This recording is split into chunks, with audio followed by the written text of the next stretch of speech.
Good afternoon. My name is Thomas Fig, and I am your host for today's webinar, Engage High Energy Choral Rehearsal Strategies. Please note that your microphones have been muted. However, we do encourage you to ask questions as they come to you. Please send your questions to the questions box that appears in your GoToWebinar panel. To do this, simply click on the text box, type your question, and click on the send button. After the presenters have finished their presentation, we will have a period of time for questions and answers. Later this evening, you will have an email asking you to complete a brief evaluation about this webinar, and I thank you in advance for providing us with your feedback. For those of you attending this webinar live, information about creating a certificate of attendance will also be forwarded to you later this evening. We will send you another email in the next business day or two with instructions on accessing the recording of this webinar and presentation files.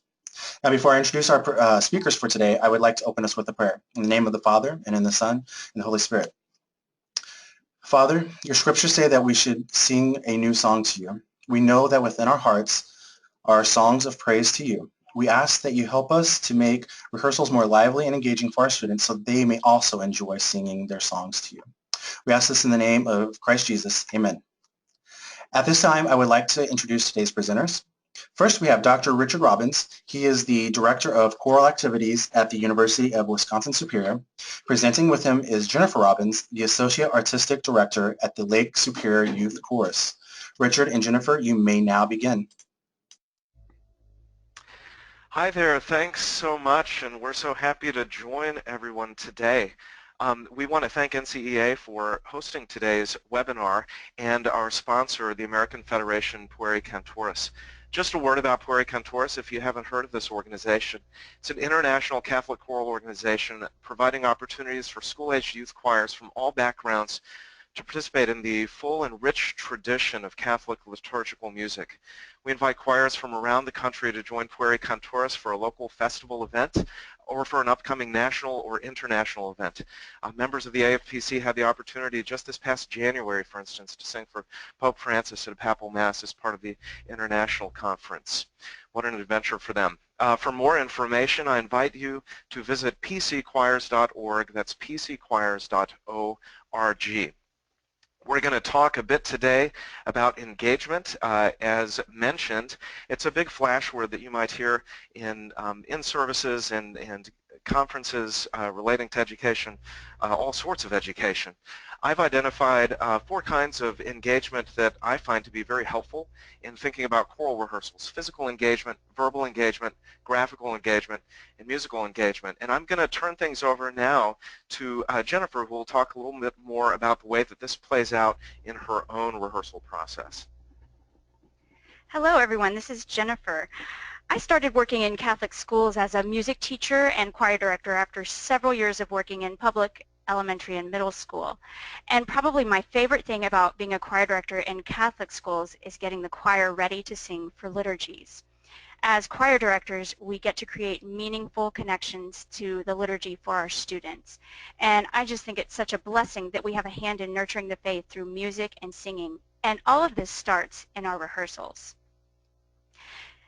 Here we have Newton's cradle. It's a great image to use when we're thinking about our choir rehearsals.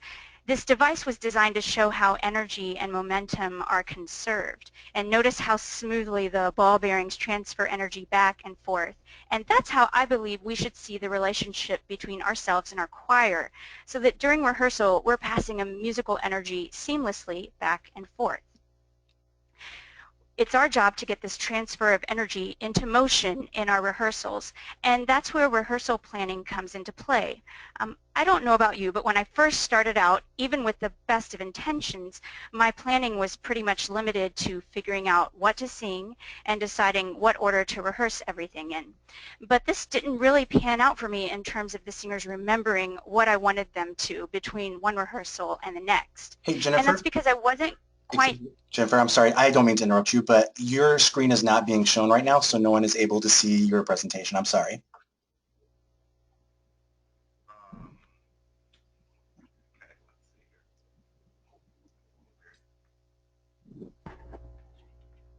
Yeah, I guess I'll ask if they can see it now. Can you see it now? I was able to see it briefly, then it went away. Oh no. Here, Hi there, Richard here. I'm looking at the control panel. It says that it's showing the main screen, and we're seeing it on our end, but is nothing coming through?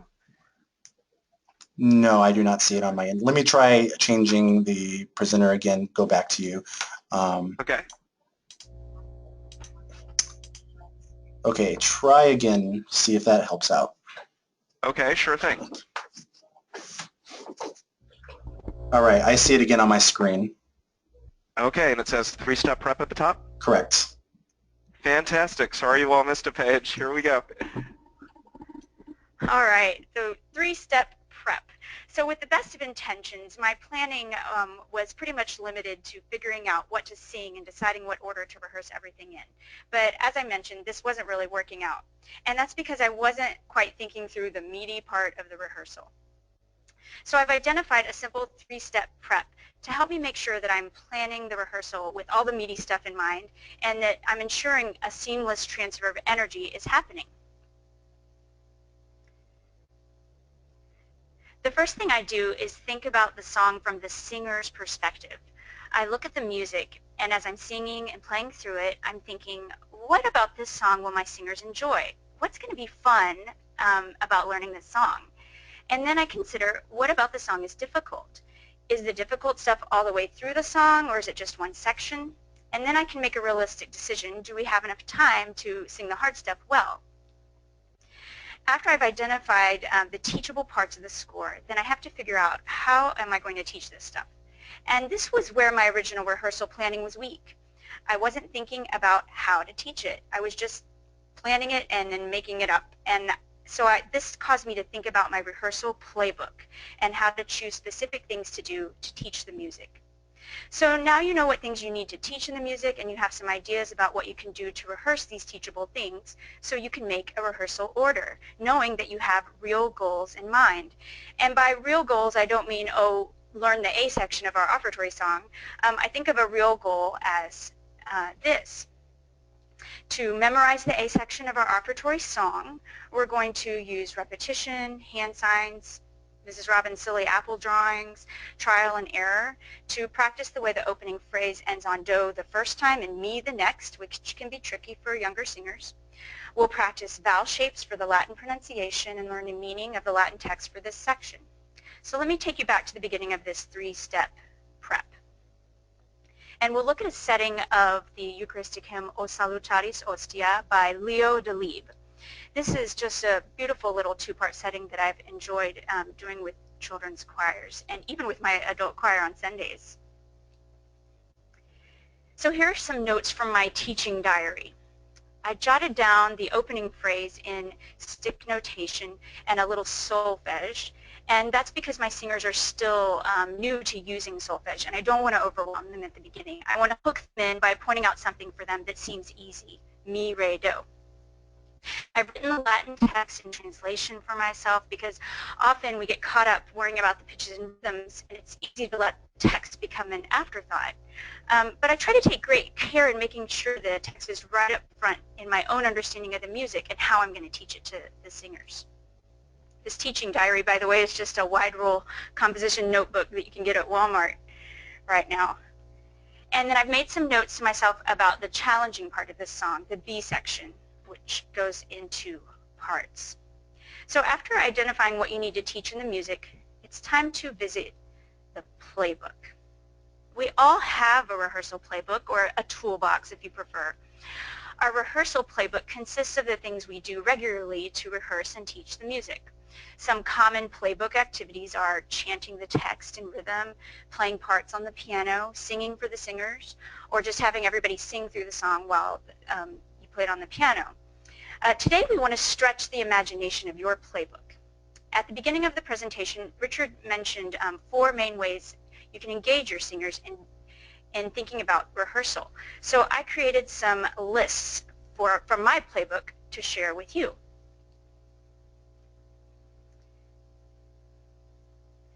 These are where your playbook gets inspiration. And these are some great resources you can use to stretch the imagination of your playbook. In fact, you probably already do some of those now.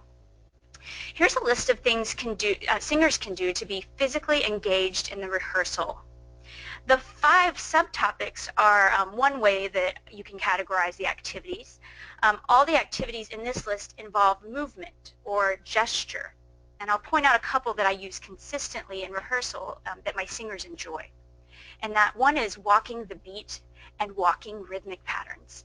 And this is a great way for singers to show you with their whole bodies that they are working on some aspect of rhythm in the song. And singers of all ages appreciate having a break from the usual sitting and standing in rehearsal. And in a minute we'll do a little mini lesson and you can have a chance to do some rhythm walking yourself.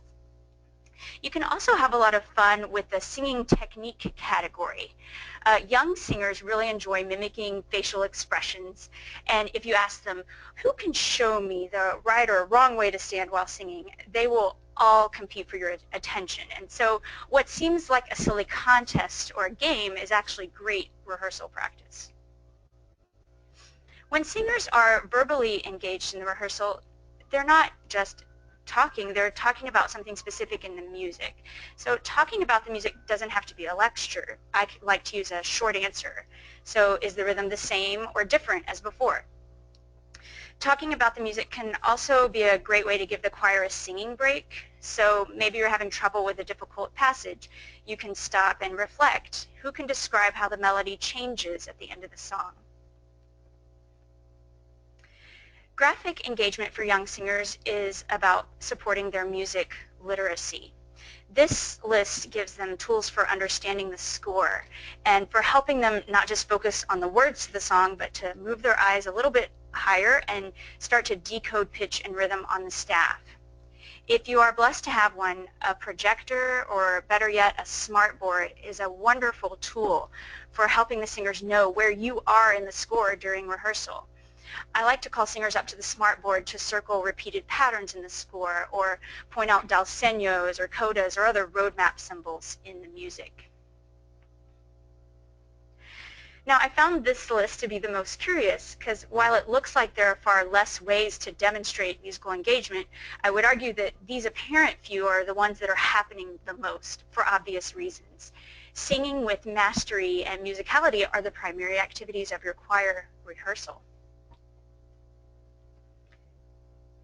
So after deciding what activities from your playbook that you're going to use to help the singers learn, you can design your rehearsal. And when I'm making my rehearsal plan, I like to keep a few strategies in mind. That was a terrible pun. Please forgive me. This fun chart of happy brains are things I like to make sure are going on in my rehearsal. Is there movement more than the usual standing and sitting? This is musical movement and gesture that's helping the singers learn the music. Short teaching intervals. I like to estimate how long each planned rehearsal activity is going to take, how long I'm going to spend on it. Trial and error and low stress and repetition, those three seem to go together for me, and that's because I want the singers to feel comfortable and to know that it's okay to make mistakes while we're learning. And this ties into having a positive social activity. This could be making a little joke like the bad pun that I just made, or finding a fun way to connect socially with your singers even while you're working hard. So let's say the singers have a free dress day. I may say, everybody who has an animal print, who's wearing an animal print today, sing the first part and everyone else sing the second. And that's just a fun way to let the singers feel special and know that you noticed them, and we're still rehearsing. Reflection and storytelling are also ways your singers can connect with the music, and that's also ways that they can connect with each other, which is not only a benefit to the rehearsal and to the music, it's a benefit to our community and to the body of Christ. So now I'm going to take you through a little rehearsal plan on the A section of De Libs O Salutaris, and I'll point out how I've incorporated my ideas from the playbook list and the happy brain strategies. So I'm going to play a pattern on the drum, and once you feel like you have it, if you have room where you're watching this webinar, you can walk the pattern of the drum, or you can tap it silently in the palm of your hand, or you can do both. So listen to my pattern, and once you have it, give it a go.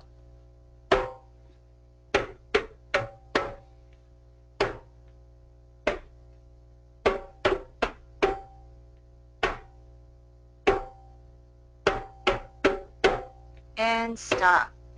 Very nice. I could see you walking the pattern. This is something I'll comment to my singers.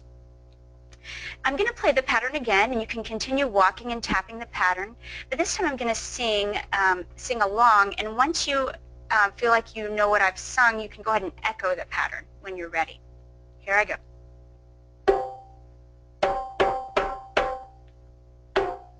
Loo, loo, loo, loo, loo, loo.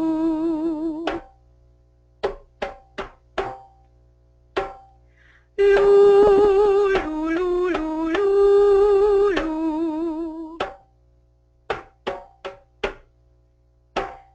Very nice. I really like that beautiful ooh vowel. So once I've observed that nearly all the singers are walking and tapping this accurately and echoing it fairly accurately, then we can move on to the next activity. So I have a little pattern on the whiteboard, and you'll see I've used stick notation to show the pattern that you were just walking and singing.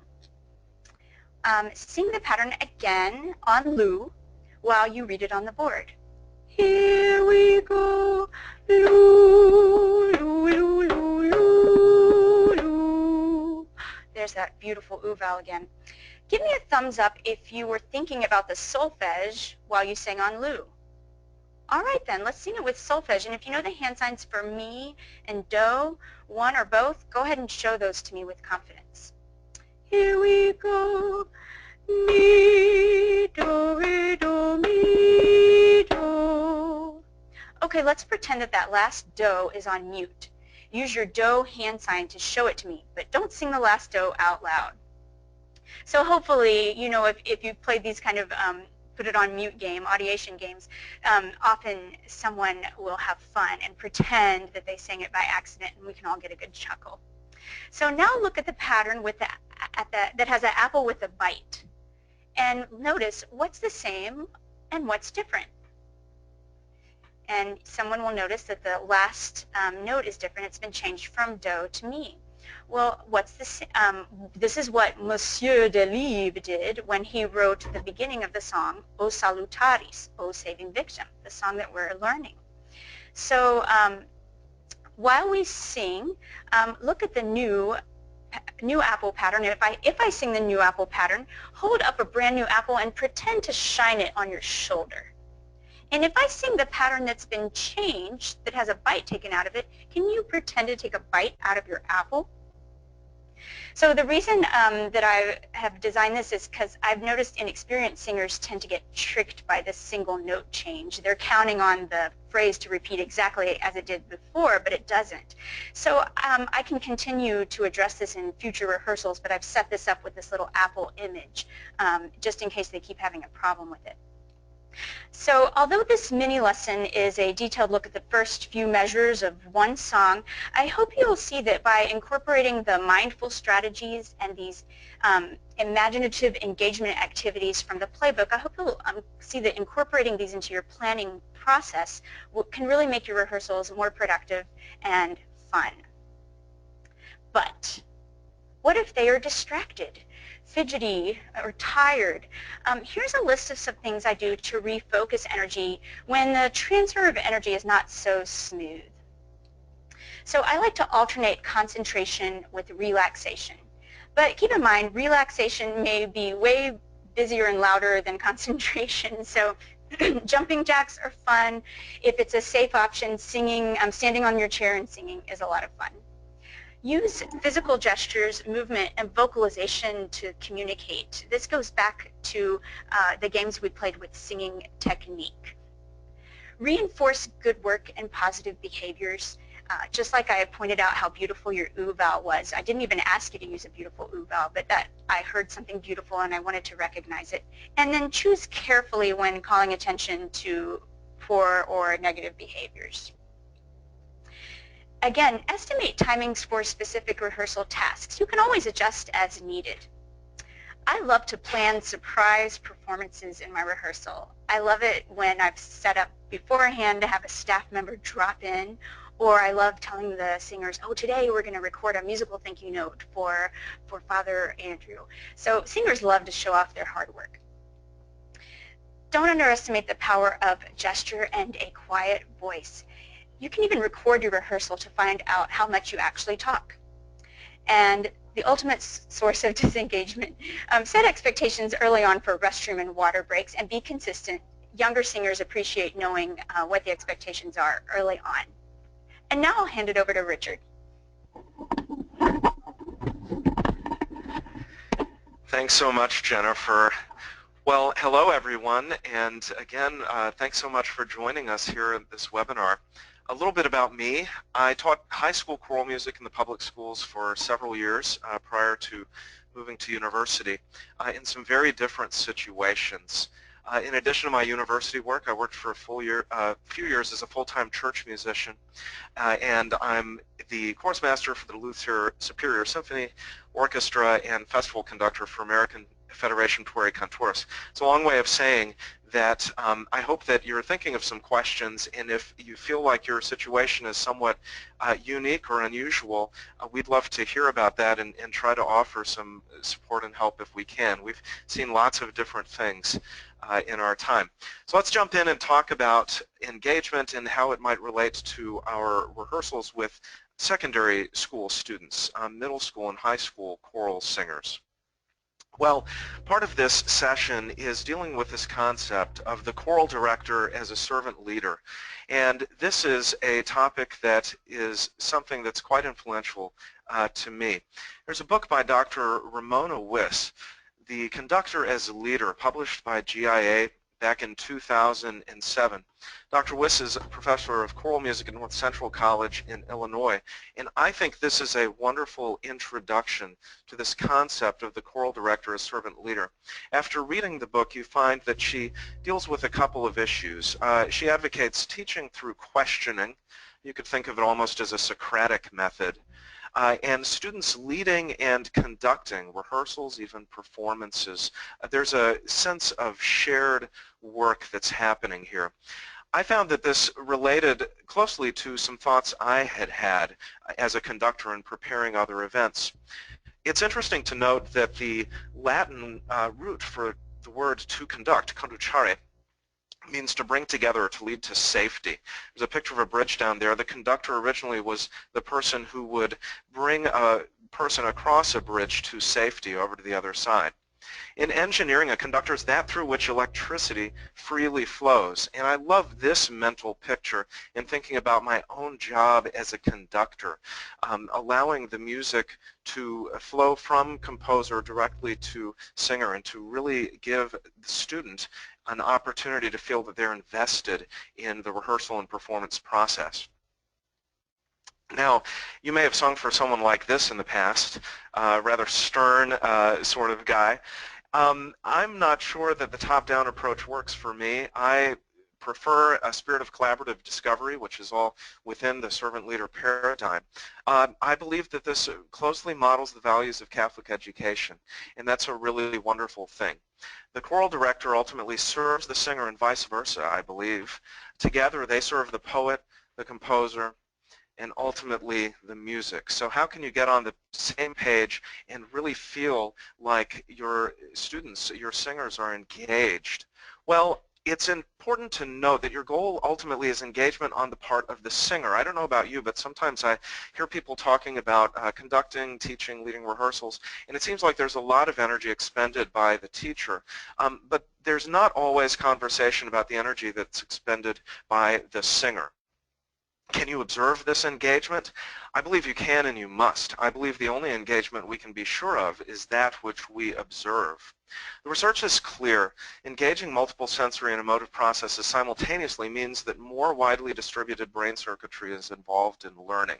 You can read those authors and look at those journals as you wish, but there's some wonderful, wonderful research out there that you can read that shows some of these connections.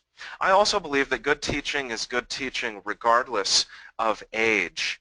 The conductor over there on the right, David Hill, was formerly the director of the choir at St. John's College in Cambridge. Now he's with the BBC Chamber Singers and the Bach Choir of of England. Wonderful, wonderful conductor. I remember hearing a talk he gave about his work with the boys at St. John, saying that his work with those boys really informed the way that he dealt with professional musicians. The simplicity, the clarity that he had to have in giving instructions to those boys, some of whom were very new to their subject, really informed the way that he dealt with all musicians. Could you as secondary educators benefit from workshops aimed at elementary educators and vice versa? I hope so. I hope you heard something that Jennifer talked about that you can steal and take and use in your own secondary school rehearsals. I ask this question before I begin teaching. Can your middle school or high school singers actually succeed? Are you giving them an impossible task? And is that impossible task the issue that you have in engaging your singers and in dealing with problem behaviors? Well, the first step to look at, perhaps, is the music that we're giving them. And I believe that, as is the case with elementary school students, in looking at music presented in a number of different paradigms, there is a way that we can sequence for success in musical literacy. I've taken some of these from Dr. Judy Bowers at Florida State University, who has a wonderful way of presenting this and dealing with beginning music literacy. I think that this works for students of all ages, and I even use this sequence in dealing with beginning university students and beginning adult singers in church choirs or community choruses. The difference in presenting this material to an older singer is that the sophistication of the poetry and some of the musical elements that you're going to present may change. So you want to pick things that work for these students and that is developmentally appropriate. But you're going to start in the same way. You're going to start with unison singing and exploring what it is to match pitch. Folk songs and art songs are a great repertoire choice for that. If you can't find a unison song that's published by your favorite publisher, find a great sacred art song or something like that that could work in a liturgical situation. From there, I move on to rounds from folk traditions and from art composers. There are wonderful, wonderful rounds that many composers have produced. Partner songs, including quadlibets. A partner song would be a song in which you learn one melody and then you learn another song, and those two songs work together. You might think of it as a mashup. Young people love this idea. And a quadlibet or a partner song can be successive or simultaneous. So I remember a publication from a choral publisher, a quadlibet setting of We Three Kings and Bring a Torch, Jeanette Isabella. Those songs worked quite nicely together in this arrangement. You might think of a grand example like the song One Day More from Les Miserables. That's a famous example of a quadlibet. A lot of potential there for teaching. Songs with descants might follow. There are lots of opportunities in our hymnal to deal with that. Great introduction to part singing if your students are not quite confident. I move from there to polyphonic singing. That includes more than just quote-unquote polyphony, although I believe that polyphony is a wonderful, wonderful tool and a very accessible tool for young singers. Any song in which the melodic and rhythmic content is different from part to part is going to count. It's only after this time that I will add homorhythmic harmonic singing. And here's the problem. In a lot of things that are published that we find for singers, they jump straight to homorhythmic harmonic songs. They say, oh, everyone's singing the same rhythm, this will be easy. But you're asking your tenors to sing a flat seventh while everyone is singing a major chord. Well, that's a neat thing to be able to do after a few years of learning and really being confident in your part. I find much more success in building this sequence slowly over time. The difficulty there, as I mentioned, is lack of rhythmic variety. Now look at these rounds. Here are some that you might choose to present even for older singers. That setting of Ah Poor Bird is a wonderful setting for elementary school singers, but it works very nicely, and it's rather sad and solemn, and it can work for your older singers as well. Look at this 13-part round by Thomas Ravenscroft, wonderful composer, and a whole bunch of stuff that he's published is fantastic for even an advanced choir. I used to present this 13-part round, that's right, 13 parts, to an advanced high school choir, and they just loved it. It was a wonderful introduction to the style. Let's say that you're singing a round and you've got some young changing voice boy who has about 3 notes in his range. Well, give that changing voice boy a line that has about 3 notes. At the very end there, novum, novum, that might be the only part that that young boy can sing. But if they sing it over and over while the rest of the choir is jumping around on those other parts, they will feel successful. They will have matched pitch. I love rounds, sing them a lot. The Brahms rounds, oh my goodness, I just can't even go on. Can your singers succeed is also a function of range. Can your singers actually sing the music? Are you giving them music that is impossible for them to sing? I think sometimes we are. Vocal development and range are the key issues in dealing with middle school and high school singers. For middle school, I like to make sure that my music for trebles is not too low. This is a big problem in arrangements for middle school chorus. Keep it in the treble staff if you can. Your middle school tenors and basses, voice test often and keep reassigning those parts for success. You have such a range of options for those middle school tenors and basses. You may have some boys who are really unchanged altos and sopranos, and they need to sing the part that is appropriate for them. You may have changing voices. We call these lots of different kinds of things. Cambiata, changing voice, young tenors, whatever you call it, you're going to find a few places where they fall in general. In my experience, you've got young changing voice boys who have a range of about a fifth, maybe A3 to E4 if C4 is middle C. And then you've got your young higher tenors, A3 to A4 maybe, your lower tenors, F3 to F4. Are you giving them music that's too low or too high? Possibly. Your young baritones and basses, maybe from C3 to A3. Listen, I remember being a young baritone and my throat hurt when I would try and sing anything above the bass staff. My throat felt like it was on fire. It was really difficult. Now this doesn't include that 7th grade bass who walks in your room with a full beard and they can sing a low Q or something like that. If that's the case with that singer, write a part that works for them. They can match pitch. For high school singers, I find that it's important that our sopranos and altos avoid the alto complex. Those young treble voices, those female voices especially, need to explore singing in their head voice for future growth and comfort. Don't just assign that one young lady who happens to have taken piano lessons to the alto line all the time.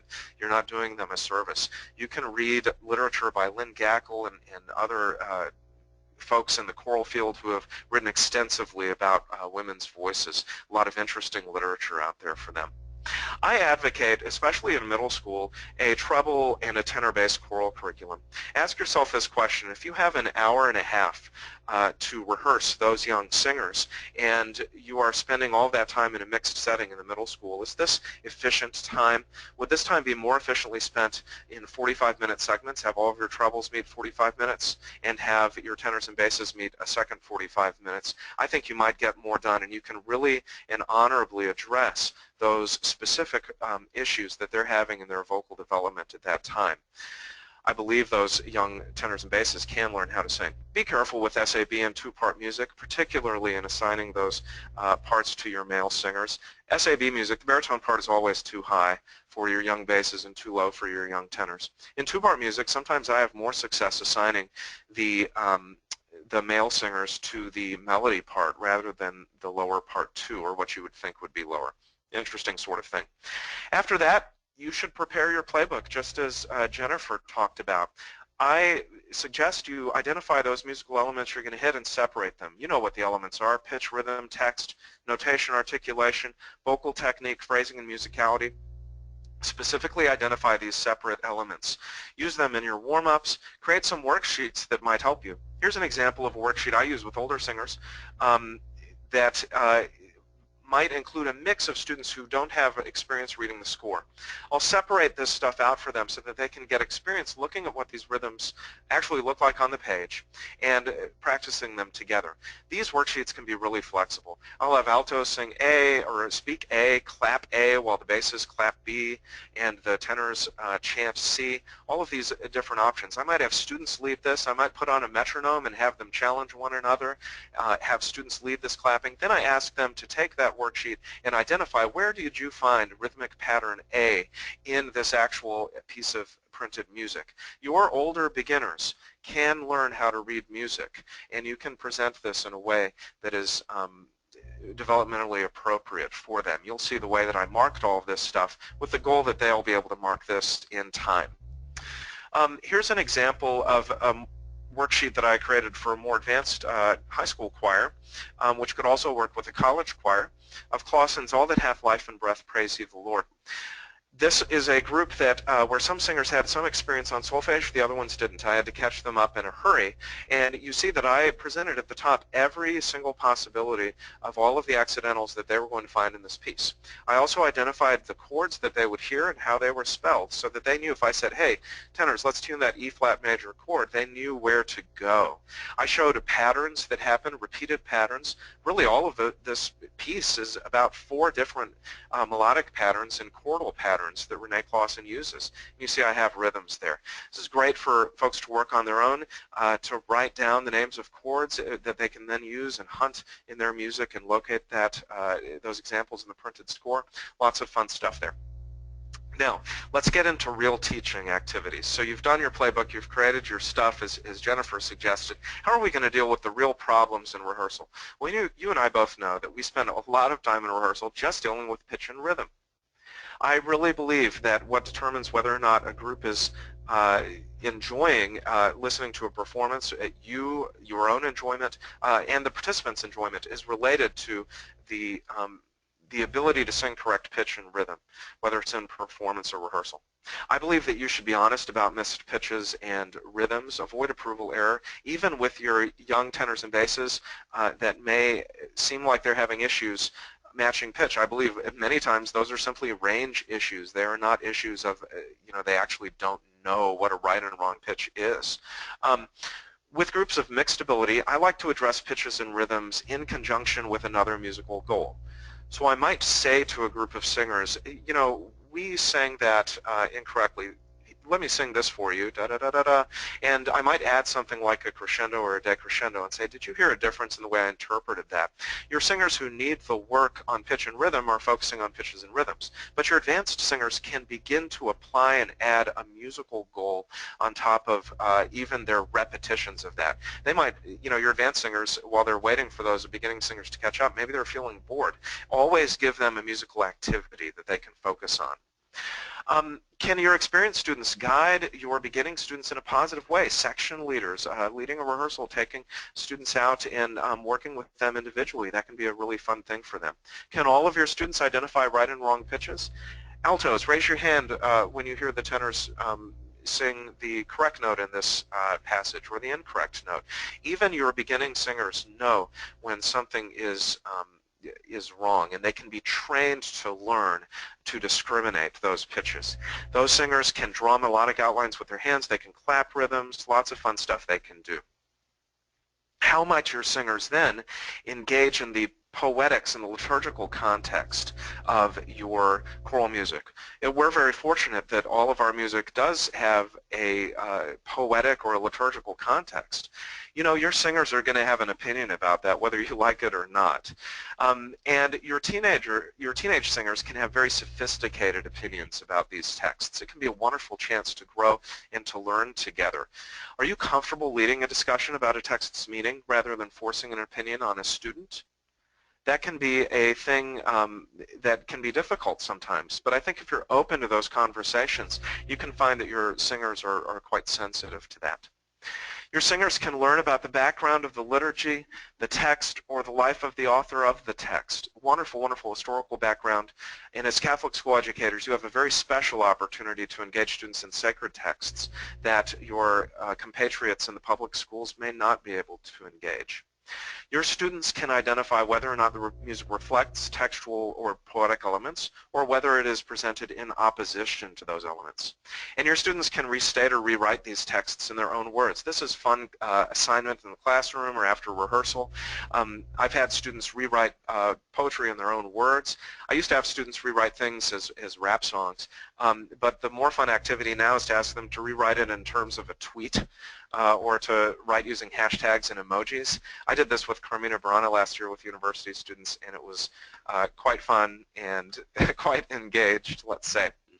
How might this play out in a rehearsal? Well, if I'm working on David's Lamentation, a Billings piece that's appropriate for a more advanced high school choir, and I get to the text, oh my son, would to God I had died, would to God I had died, would to God I had died for thee, O Absalom, my son, my son.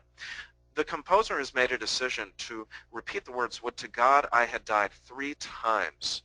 And this is an addition that the composer has made. Well, ask your students, why has the composer made this decision? The most obvious answer you might hear from a group of students is, well, it simulates crying in some way. And the composer has shown this. That might change the way that your singers approach singing that repeated text. Maybe they're getting more impassioned with each repetition. Maybe they're getting quieter. Maybe they have a musical choice that you haven't thought of. With the Mozart Ave Verum Corpus, here's this text, Unda fluxit et sanguine. It's a mysterious part of the text, and Mozart sets it using a lot of accidentals, you'll see, and really interesting harmonic language. Well, your singers don't need to know what that harmonic language is to know that it just sounds interesting. The poetry there might give us a clue. Thomas Aquinas' hymn at this point talks about Christ being pierced in the side by the spear, and at that point water and blood flowed out. Great mystery, which Mozart shows and illustrates musically through the use of accidentals and of an interesting harmonic sound. Again, they don't have to be able to do a Roman numeral analysis to know that something is up. And they may be able to connect this with an interpretive choice. Lots of fun to talk through this with your young people, and I think that they really feel like they are making musical decisions or being young conductors and interpreters of music. Can your singers engage with art? I believe that they can, and this is really a fun way to liven up your own choral rehearsals. Can your singers identify works of art that reflect the history of a piece, its meaning, context, musical interpretation for it, maybe something that's reflective of the historical period of the work of art or its social mission or its social context? You might ask your singers to find examples of this from YouTube or from searching the web and bringing examples to class. Have you asked your singers to sound like colors? This is something that was a Robert Shaw thing that I remember him doing in rehearsal. He would ask singers to start and to sound like electric blue, and then to crescendo to orange. Well, that's a really creative way of exploring what a crescendo is and making it real to singers that for whom the word crescendo just might sound like something they order at the Olive Garden. Can your students create their own art? Reflecting a piece? Listen, this is a really neat way to engage students who might not have a lot of choral experience or who have real gifts in other ways. You might end up using these in a worship aid or in a concert program as the cover for something or to illustrate a part of the liturgical year. Really, really fun stuff, and I find students find the most interesting things online and from art textbooks. You can also use these in interesting multimedia concert presentations. You might flash some artwork that your students have found up while you are presenting a concert or an extra liturgical presentation.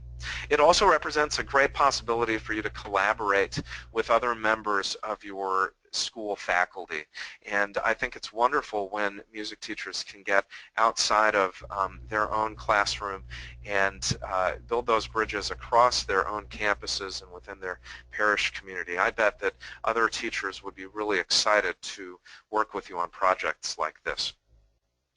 Your singers can engage with movement. Here's an example of the Galliard. It's a dance used in the Renaissance madrigal, Sing We Enchant It. You might know that tune. Sing we enchant it while love doth grant it. I used to do this with high school singers, and we would actually learn the Galliard and dance and jump. The last move is described as a boisterous leap by people in the Renaissance, and man, they just loved doing that, particularly boys. They just really loved to move in rehearsal in high school. It's a great way to find, study, pulse. You can find historical examples and culturally appropriate examples that inform your interpretation of the music. Taking a really popular and wonderful repertoire, the African American spiritual, consider the ways that movement might work and might change in a concert setting, a liturgical setting, the historical setting of the African American church tradition, and then in the art choreography tradition, the arts dance tradition. There is a very specific and accepted way of moving in the African American church context, which you can read about in many sources. Andre Thomas has a wonderful book called Over in Beulah Land, which is available from GIA, I believe, that really lays this out nicely. Alvin Ailey, the wonderful choreographer, presented a fantastic dance, choreographed dance called Revelations, which was set to the accompaniment of African American spirituals. Now, these are not things that you would necessarily use, say, in a liturgy or even in a concert situation, although if you knew some dancers who would be willing, ballet dancers who would be willing to really bring this art choreography to a performance, I think you might find it very rewarding.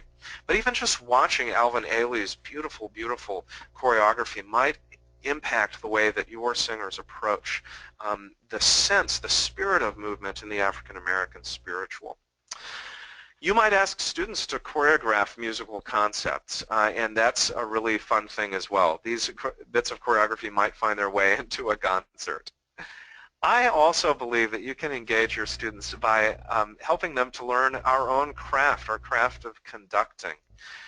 I believe your students can conduct, and even a beginning student can learn something about conducting. Students can signify the beat and the space between beats in many different ways. They can use traditional conducting patterns, or they can present those beats in the space within in non-patterned ways. Just showing the speed of those steady beats and feeling the space in between is a wonderful thing for your singers to explore. There are gestures that indicate phrases and articulations. These can be traditional gestures, or they can be gestures that the singers invent. I sometimes ask my singers to make up a gesture that's going to make this sound the way that you want, particularly if they're having trouble. Sometimes I find that these gestures are more effective than what I've come up with, and I use them in my own performances.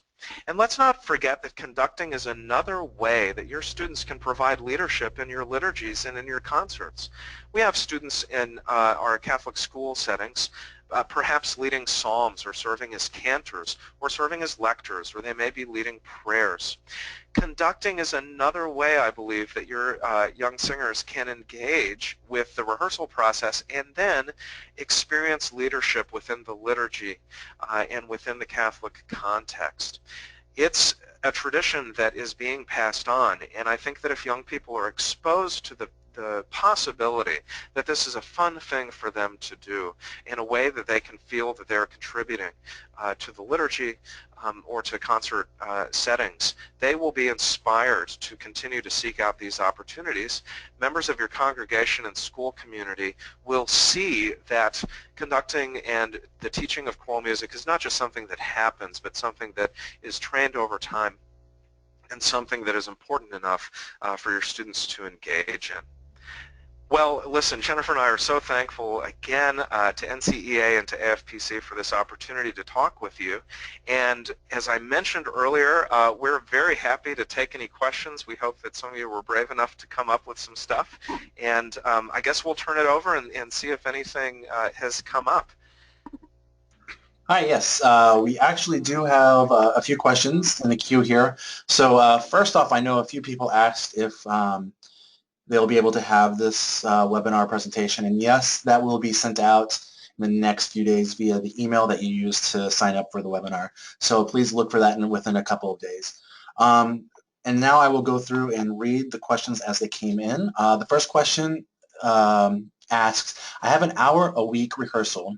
How can I be more effective in such a short time? That's such a great question. You know, I think that this is not an uncommon situation, and I think that it's a situation that, you know, maybe unfortunately is more and more common. I've heard of some folks with maybe a bi-weekly, or not a bi-weekly, a bi-monthly, well, every 2 weeks, whichever one that is, rehearsal. This makes it really challenging.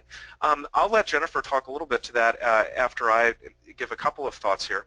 I think that one really important thing to keep in mind is that the preparation that we bring to a rehearsal is really, really important. Obviously, you know, we want to plan to make things as effective as we can, and making sure that we start on time and that we make that rehearsal process as efficient as possible is really important. I think that means that everything that we communicate has to be engaged and has to involve multiple processes so that it's encoded faster. On top of that, though, I'll say, and Jennifer may have something to say about this, that I find there are some tools online and some ways that we can make some of this practice material available to students that can help in a way that is even better than it was a few years ago. Even for my university singers, I often will provide practice materials for them that I then post on a private YouTube channel. If they're having a tough part with a rhythm or something, I will assign that to them. I might then ask them to sing it back for me as a little homework. They can do it at their, a time that's easiest for them. They can record a little MP3, email it to me, or upload it to another private YouTube channel, or you might have access to Dropbox or something like that. It's making them accountable for the time that they're not in your specific rehearsal. If they're expecting it's all going to happen just within an hour once a week, that can be tough. But if you build in some of that ownership, perhaps that'll help. Jennifer, do you have anything to add to that? I would add that I really like to reuse things that we've worked hard on. So if there's a way for you to design the repertoire that you choose, design it so that it can be reused. And I think that especially early, if it's early on in the rehearsal process, this builds confidence, and then you can spend more time on maybe the bigger masses like a Christmas liturgy. All right, we're ready for the next question. Okay, great. Excuse me. The next question says, I've noticed over the past several years that the children, and probably all singers, sing so much better when the music is memorized. Should this be a goal for just about all of the choral pieces when they sing? That's a really good question. I think that there is something about memorizing that does involve more engagement. One thing about the memorizing process is that they really are having to learn the music.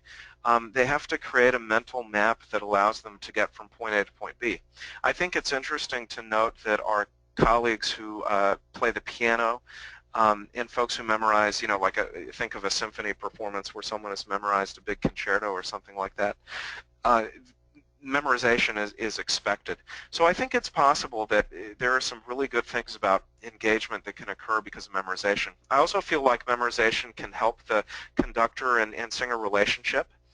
That being said, I find that it is, for me, difficult to find a way for my singers to memorize everything.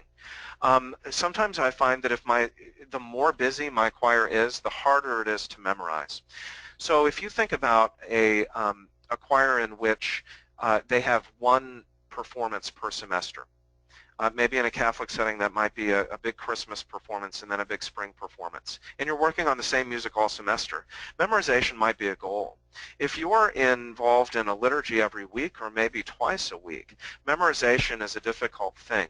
So you might find a way to split the difference a little bit. Maybe there are some responses that can be memorized and should be memorized. But I think memorization, as an end to itself, may or may not be functional in a liturgical or a school situation. So I'd say even for my university singers, it's 50-50. It depends on how much music we're actually trying to get through. Jennifer? And I think you have to examine your goals for your singers. Obviously, memorizing all of the music of the liturgy may not be possible, but there are certain things that they're going to have memorized. If they're singing regularly on Sunday, they're going to have the Mass parts and the Gloria memorized, and maybe you say we're going to have our offertory memorized for this week, but then use folders for the verses of the communion song. I had a lot of success with just printing out verses in a large font to put on my music stand just for the communion song, and then I would post these verses on a large piece of paper just for reference. So I think it depends on what the goal is. All right, we're ready. Okay. The next question says, could you give more examples of rounds, both for rehearsals and some that could be used during liturgies? What a good question. Well, first, I'm very excited that someone else is excited about rounds. So I'll tell you what I use with my older students, and then Jennifer may have some suggestions. with advanced choirs, I'll start there because that's the world that I'm living in right now. Brahms has a couple of sets of canons that are just stunning. You can find these on online resources, and I hope that many of your listeners know about some of the wonderful free resources that are available for choral musicians now. IMSLP is imslp.org is a wonderful location to find public domain music, as is the Choral Public Domain Library, cpdl.org. So a lot of these are available there. The Brahms rounds are available there. There are wonderful rounds from collections by Mozart. The Ravenscroft book that I mentioned, Sing We Merrily. There were a couple of publications that I recall using a lot with elementary and middle school singers. The Sally Terry books of rounds, one was called Rounds for the Whole Year, and the other one was Rounds from Around the World. Those are classic collections that are wonderful.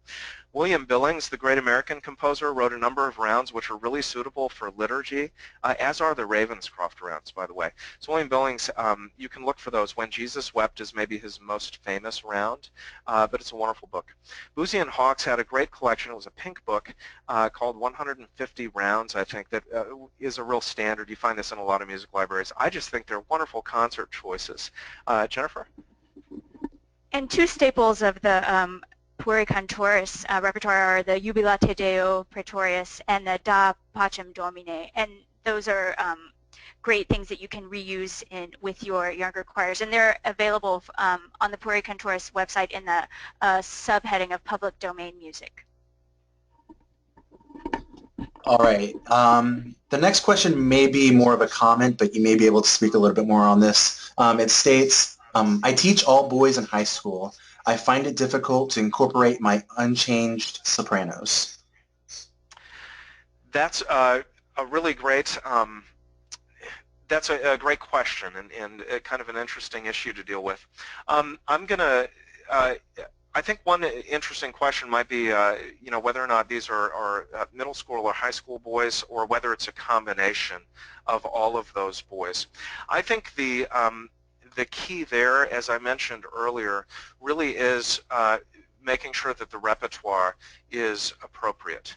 And making sure that you're identifying some of these range issues that I mentioned. Really, if you have unchanged male voices and then you have some changed male voices, you're dealing probably with something like an SATB choir.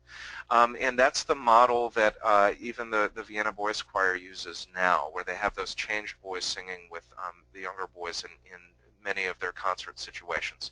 So in those situations, traditional SATB music might work. However, what I really suspect is the bigger issue is balance. You might have two unchanged voices and a whole slew of tenors and basses.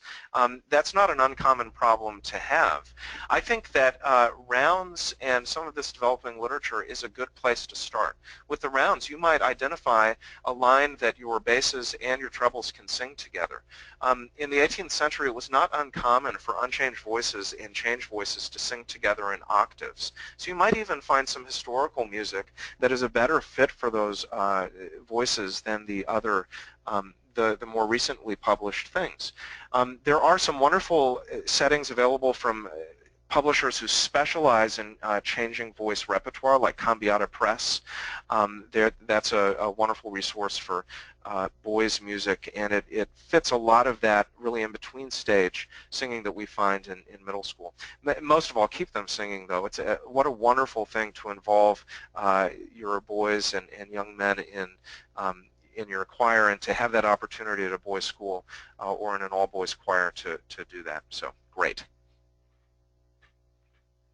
All right, and your next question. The questioner asks, my biggest struggle is getting teens to rehearsal for my teen church choir during the school year because of homework. Do you have suggestions for consistent attendance?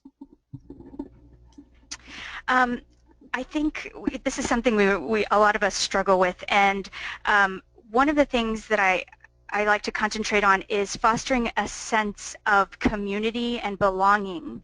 And if they're excited and they know they're going to something that they like to do, and they're going to see people they like and that rehearsing gives them a good vibe, then they're going to remember and make sure they get a ride there.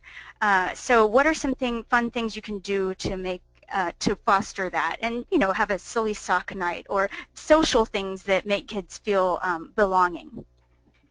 I know from working in high school, for instance, that especially for schools where college prep is a big emphasis, those students are looking to get a big scholarship in the school and things like that. What did I run into all the time? AP classes, major homework at certain times of the year, and then, parents and students, rightly perhaps, who say, hey, listen, this is a real priority. I want to do well in school. I'm getting more and more homework.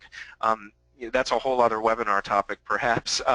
But you might also you might look at the following as well. Sometimes I found that the rehearsal time was an issue. If you're rehearsing after school, would it make more sense to rehearse before school?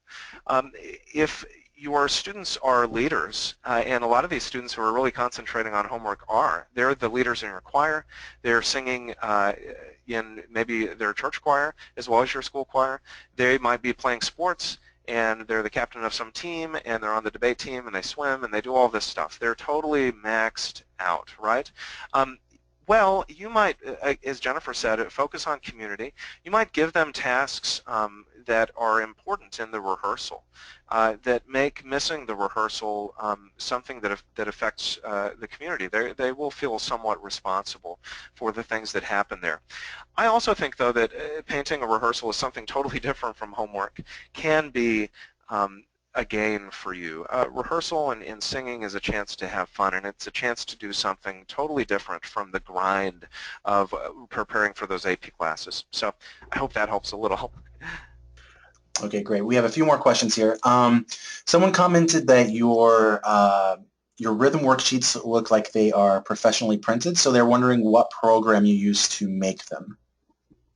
That's a great question. So I personally use Sibelius, which is a program software that you can buy. There's an educator's discount for that, so you can buy that for probably a couple of $100. Finale is another one that I've used. Those are the kind of the industry standards. But there are some freely available notation softwares that you can download.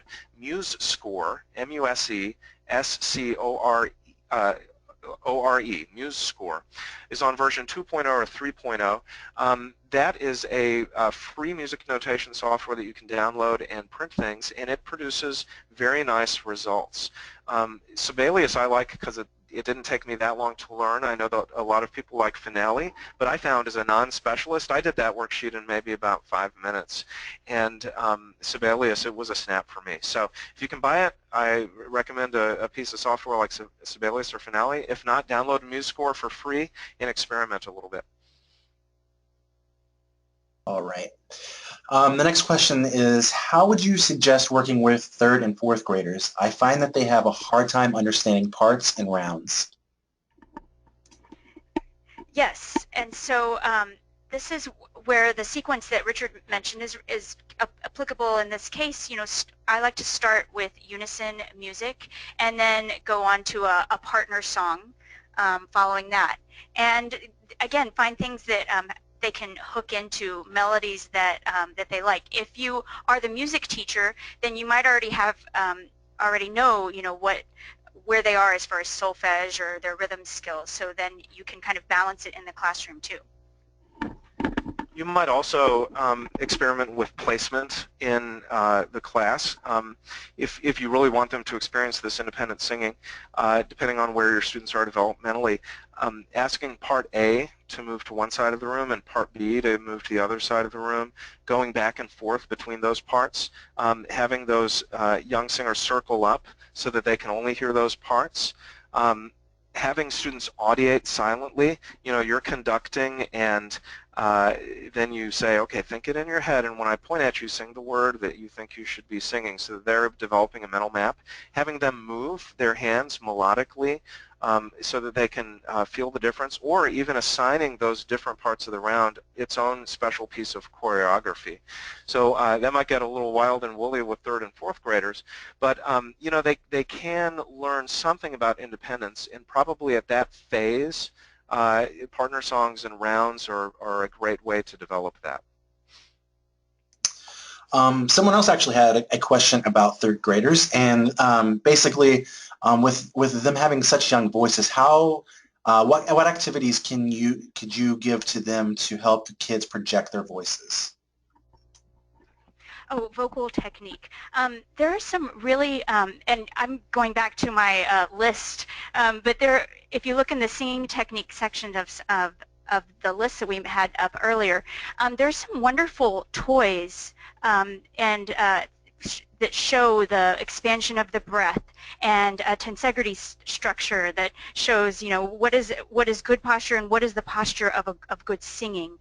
So I think it's great to use toys and as many like manipulative things. Have a that you can put your hands on to show, because you can't touch your voice. That's always a challenge. If you enjoy singing, you should model for your students with a beautiful singing voice, or you can always use a recording of a beautiful singing voice. Gesture and talking about the feeling of singing, I think, is really important for young singers. If you're not sure about that, then spend some time in the shower singing and thinking about the sensations that you experience, and then talk to younger singers. When I go up to this high note, do you feel the sound move inside of your head? And there are many wonderful resources for talking about this feeling technique and how to get singers to think about it in a certain way. And if the issue is, finding that high voice in the first place, because some young people, because of what they hear on television, they talk too low. They think of singing as being a low thing. With really young singers, sometimes I explore things like whimper like a puppy. Find that voice, touch your cheeks, and see if you feel the vibrations there. Just getting them sighing in that high voice, and then dealing with expansion and breath, the way that Jennifer mentioned. Those are all techniques that work for third graders and beyond. Okay. See, another question here. How would you deal with kids laughing at others' voices? Oh, that's great. I love these questions. These are all stuff I can see and think of so clearly in my mind, especially for me, my experience with older middle school students and younger high school students. So here they are developmentally. They're all in these different places, and they're so concerned with fitting in, and making any move that is against the grain is seen as such a tragic thing. This is where I think community is really important, and I think that anticipating some of these issues might help.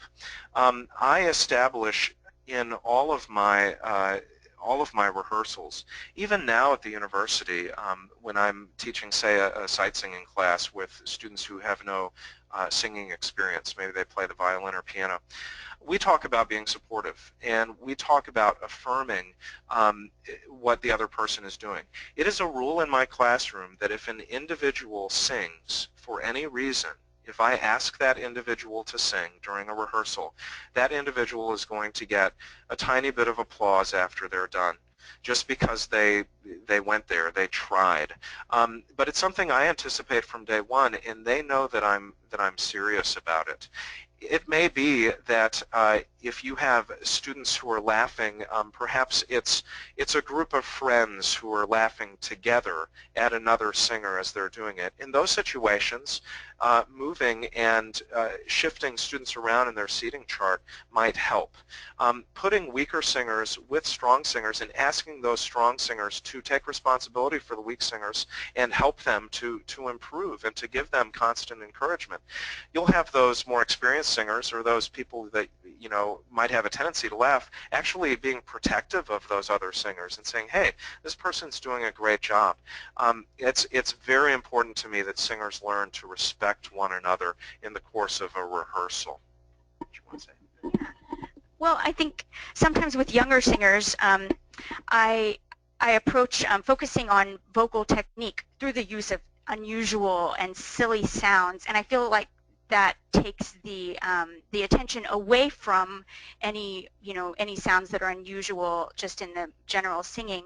So if I say, oh, can you sing this song on a meow super bright sound, now everybody is focused on making a silly sound, and we're not just focused on the one maybe unusual sound that we haven't heard before. So I think there's some approaches you can use with younger singers, and that really involves focusing on technique and focusing on technique consistently, so everybody knows that we're always making these crazy sounds to work on, to make our voices more beautiful and to expand our timbre. And then the focus isn't so much on individual voices. All right, thank you. Says here, will middle and high school students be able to learn chant for a, and I might pronounce this wrong, tenebrae service? Tenebrae service. Well, there are two questions there, really. One is perhaps just about the Tenebrae service in general, and that service is a very elaborate chant service in the older rites. So if you're doing a traditional, full-on Tenebrae, there might be just a rehearsal question. Now, if you do what most people do, which is a shorter Tenebrae, and it's still possible to put together a very appealing service of chant using, say, one of the nocturnes instead of all three. Do I believe it's possible? Absolutely. In fact, I think that chant is a wonderful way for young voices to explore what it is to sing. Here you have music written by amateurs and for amateurs, written for people that were, joining the monastery or the convent, experiencing liturgies as a part of the Mass. And it's music that was written to exploit everything that is beautiful about the voice. I find this music to be very fun to sing, and something that young people enjoy. There's something mysterious and beautiful about it for the young singer. Most of the time, these chants actually feature a pretty limited range. So depending on the chant that you're looking at, there might be some range issues, but you can just transpose those into a key that is comfortable for your singer. Or you might have your singers with changing voices only sing a certain portion of the chant while your trebles take another portion. Do I think it's possible? Absolutely. In fact, I find that chant is a great way for choirs to warm up. There have been examples of wonderful conductors of professional courses. Paul Solomonovich, who was involved with AFPC long ago, recently passed away, used chant with his adult choirs and with the Los Angeles Master Chorale as warm-up and just practice in sight reading. I think there's a lot of good stuff that can be explored there. So Tenebrae chant service, I think it's possible. It's a long service, so make sure that you know what you're getting into, and you might look at a way to cut those down. There's some shorter versions of the Tenebrae service that are available online. All right, we have a few more questions that just came in. I know we have a few more minutes left here, so I will try to get through as many of these as we can. Another question says, do you have some examples of partner songs that can be used in a liturgy? That's a good question. Well, I will say that the partner songs that I've used, it kind of depends on your liturgy, I think, and it depends on what you're able to do. There's an arrangement by, who arranged this thing? Swing Down Low. Here, we've got Google open on another thing. Can you find this? It was Swing Down Low. It was published by, oh wow, who published that? Well, anyway, there are partner song arrangements that might work for your liturgies. I mentioned an arrangement of We Three Kings and Bring a Torch, Janetta Isabella. It might be interesting to put together a list of those kinds of things, but I would say that if you are open to exploring what some of this repertoire is, oh yeah, that was it, arranged by Sims for Swing Down Low. Yeah, that's a really fun thing. Patsy Ford Sims. There are multiple things available. You might look in publishers that focus on music for young singers, Choristers Guild, Briley.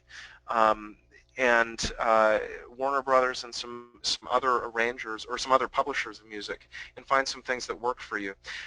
The more important thing maybe is just identifying it as a repertoire. So once you know what you're looking for, you'll find examples of this. Here's another one that Jennifer has used. It's a partner song featuring All Night, All Day and Swing Low, Sweet Chariot, and Angels Watching Over Me. So a three-part partner song. Who's the arranger on that? Let's see, click on that there. Is that a Shram or something? Yeah, it might be. Well, you know, these certainly these are things that that are able to be found, and really a lot of possibilities there. All right, and your next question says, I teach a 3rd through 8th grade choir. How can I choose literature that engages the older students while being digestible for the younger students? Oh, yes. Engaging everyone. So this is a hat trick in picking repertoire that maybe has a descant or a special line that your older singers can handle, or maybe letting your older singers sing solo verses or small group verses in a small group. I had a wonderful success with setting up Cunctisimus in a like an Advent Christmas concert, and the entire choir sang the refrain, and there are several verses in Latin, and it has an exciting ways to accompany it with a ostinato, a drum, or a C instrument. And then I gave these verses to two older singers, and there were probably 4 verses, and that was just such a great way to see them shine, and also a great thing for the younger singers to see them taking ownership of the music. So I think being creative and finding music that can, maybe if you think it's too hard, can possibly the difficult part be handled by your older singers. All right, and 2 more questions left here. Next one says, what books do you recommend to choir conductors? Well, that's a good question. You know, my very favorite book is a book that was published in the 60s by the German conductor Wilhelm Amann. It was called Choral Directing, and it was a beautiful book, I think a really fundamental book for me, just in exploring the spirit of what choral conductors do, and the nature of what we're trying to accomplish in rehearsals.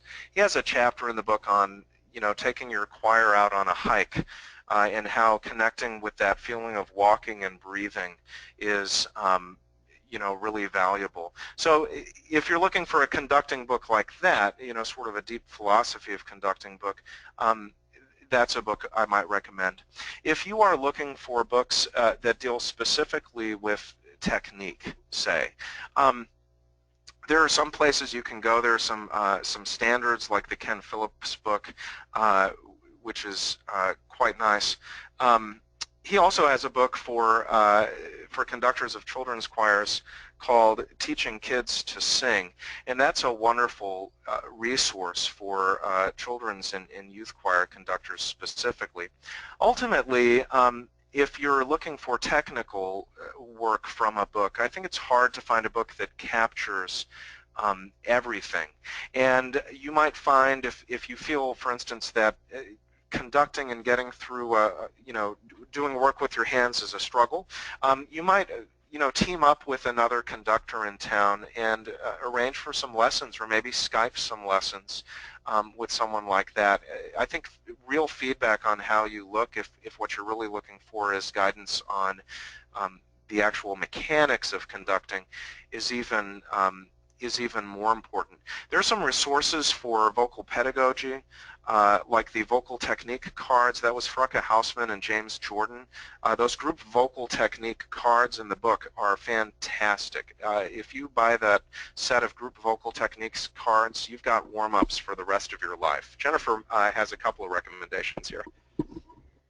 I really love the Lifeline for Children's Choir Directors by Jean Ashworth Bartle.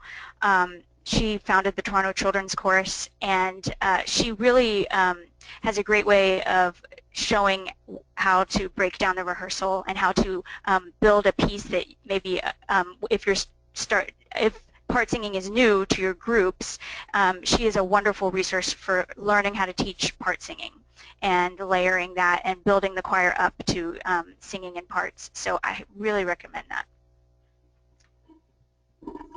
All right. I see that we are about 20 minutes over, but that's great because we had a lot of good discussion today. And I actually learned a lot that I would have never learned otherwise. So thank you so much, both to Richard and to Jennifer, for all of the experience and knowledge that you've shared today. I know I've enjoyed it, and the audience has enjoyed it as well.